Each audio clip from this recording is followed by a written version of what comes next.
Alma men Алмұрт ертегісі. Күн жылы, аспан ашық, көктемнің тамаша күні еді. Жасыл бақта қатар өсіп тұрған екі дос бар. Бірі алма, бірі Алмұрт. Алма қызыл түске боялып, күнге күлімдеп қарап тұр. Мен бүгін сондай бақыттымын, деді ол.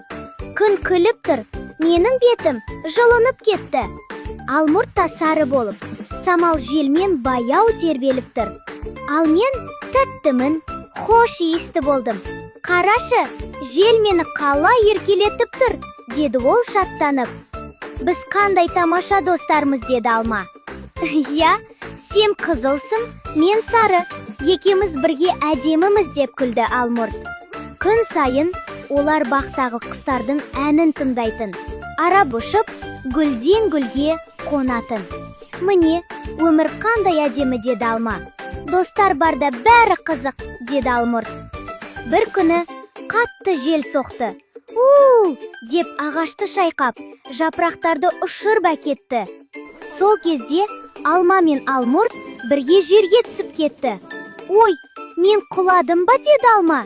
Я, біз енді жерде жүрміз, деді Алмұрт айналасына қарап. Жер жұмсақ, жылы екен. Олар шөптің үстінде домалап, күліп ойнады. Қарашы, аспан қандай биік, деді алма. Я, бұлттар жүзіп барады. Бәрі сондай әдемі, деді Алмұрт. Сол кезде баққа кішкентай қыз келді. Ол алма мен Алмұртты көріп, ой, қандай әдемі жемістер, деді қуанып.